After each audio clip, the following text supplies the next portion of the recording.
backdrop. They're grieving or dealing with guilt related to a missing friend from their past. First eerie incident, strange phone reception in the woods, followed by an unrecognized number leaving a voicemail. Initial message seems glitchy, broken words, but the voice feels uncannily familiar. Suspense builds with atmospheric description, woods at night, isolation, unease. Part 2. More voicemails arrive, each clearer and creepier. The narrator recognizes the voice. It belongs to the missing friend. Flashbacks to when they last saw the friend, memories filled with guilt or unresolved tension. Paranoia and fear grow. Footsteps outside the tent, rustling leaves, the feeling of being watched. Part 3. The messages become pleading, desperate, even threatening. Narrator questions sanity. Could someone be pranking them? Is it a trick of bad reception? The phone behaves strangely. Battery drains fast.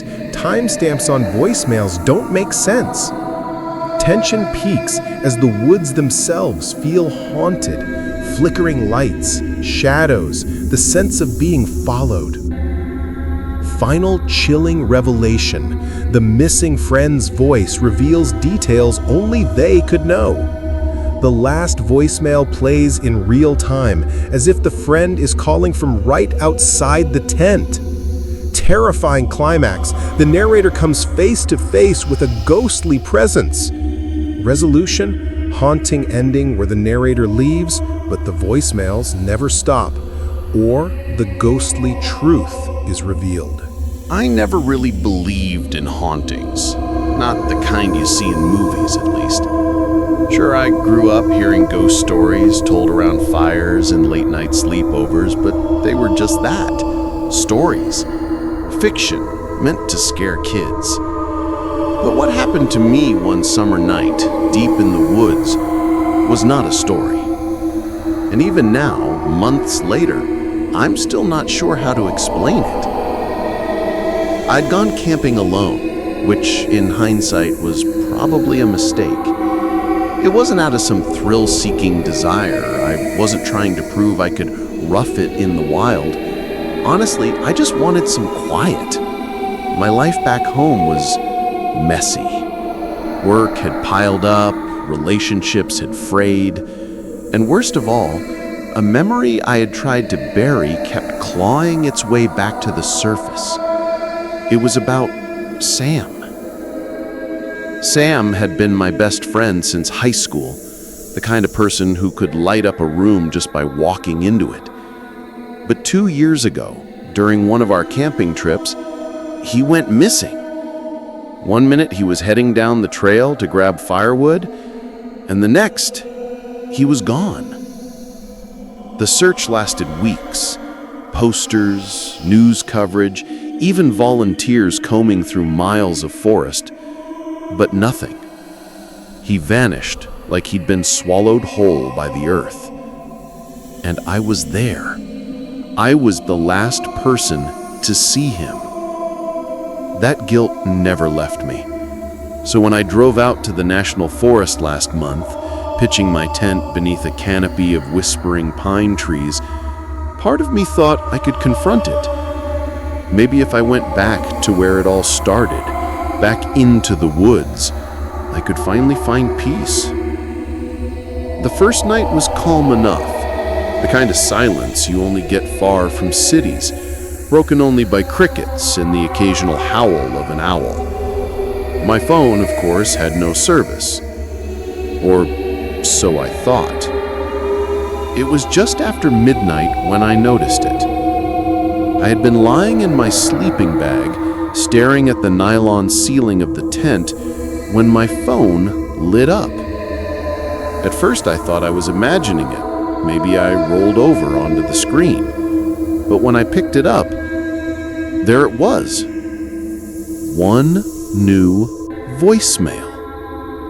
No missed call, just a voicemail. That alone sent a chill down my spine. How could I get a voicemail without service? I unlocked the phone with shaking fingers and pressed play. Static. That's all it was at first. Just static.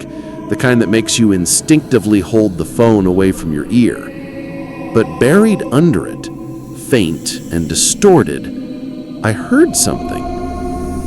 A voice. Hello? It was broken, words stretched and warped like an old cassette tape. Can't find way. I sat up straighter, my heart pounding.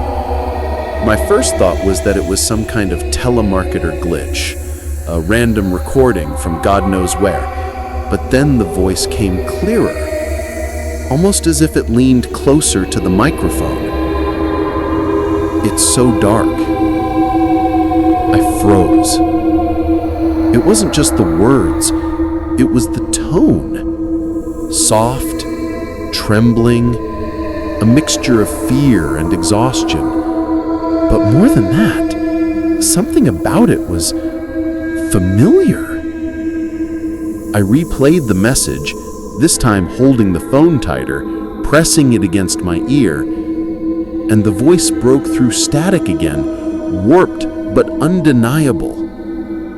Help me. I dropped the phone. Literally, dropped it onto the tent floor like it had burned me. Because in that moment, I knew why it sounded familiar. It sounded like Sam. I sat there in the dark, the thin nylon walls of the tent suddenly feeling way too thin, every shadow outside stretching too long, every rustle of leaves carrying too much weight. My breath came shallow, quick, like I couldn't get enough air. No, I whispered to myself. No, it can't be. Sam was gone. He had been gone for years. People don't just call from the void. And yet, staring down at that little glowing screen, the voicemail notification still fresh. I couldn't shake it. That voice, that plea, it had been him. And that was only the beginning. I didn't sleep that night.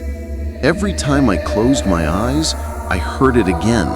The static, the broken plea, that haunting voice that sounded like Sam. I kept replaying the voicemail over and over until the words felt carved into my skull. Help me, it's so dark. By dawn, I was half convinced it had to be a trick of my imagination. Maybe grief does that to people. Maybe I wanted so badly to hear Sam again that my brain made the static sound like him. That was easier to believe than the alternative. I told myself I'd pack up and leave, but I didn't. Something in me needed answers, needed to know if it was real.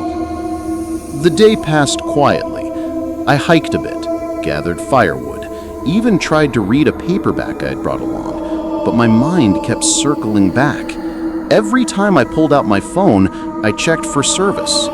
Nothing. Just a dead signal bar taunting me.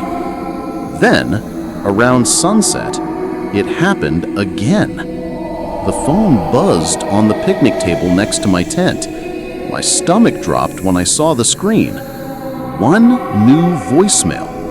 No missed call. Same as before. I sat there for a full minute, just staring at it, my pulse loud in my ears. Then, with shaking hands, I hit play. This one was clearer. Why? Why'd you leave me? My mouth went dry. It wasn't just static anymore. It was his voice, Sam's voice, cracking, weak, almost whispering. I tried to find the trail. Can't get out. The words dissolved into coughing, and then nothing. Just silence. I dropped the phone onto the table and stumbled back like it might bite me. My hands wouldn't stop trembling, because there was no mistaking it this time. That was Sam. I remembered the last time I'd seen him, 2 years ago. We'd argued that night, stupid, petty stuff. I'd been annoyed he wandered off without telling me, annoyed I had to clean up the campsite alone. I'd snapped at him. He'd laughed it off, like always. But the last words I ever said to him weren't kind ones. And now here he was, or his voice anyway, bleeding through the static from some number that didn't exist. I wanted to call someone, to tell someone, but what would I even say? That my dead best friend was leaving me voicemails from the woods? They'd lock me up. That night, I couldn't bring myself to stay inside the tent. I sat by the fire instead, watching the flames crackle, clutching the phone like it was both a weapon and a curse. The woods were too quiet. Not peaceful quiet. Wrong quiet. Every so often I thought I heard footsteps just beyond the tree line. But when I shined my flashlight, there was nothing. Just shifting shadows. Then, just past midnight, the phone buzzed again. I almost threw it into the fire. My heart leapt to my throat. My thumb hovered over the screen, torn between deleting it or listening. Finally, I pressed play. I can see you. I felt my blood turn cold. The voice was calm this time, clearer than ever. No static, just Sam. By the fire. You're still there, right? I whipped my head around, flashlight beams slicing through the trees, my heart hammering. Nothing, just blackness between the pines. My hand shook so badly I nearly dropped the light. It didn't make sense. The voicemail hadn't just been recorded, it described me. Described now. Hello?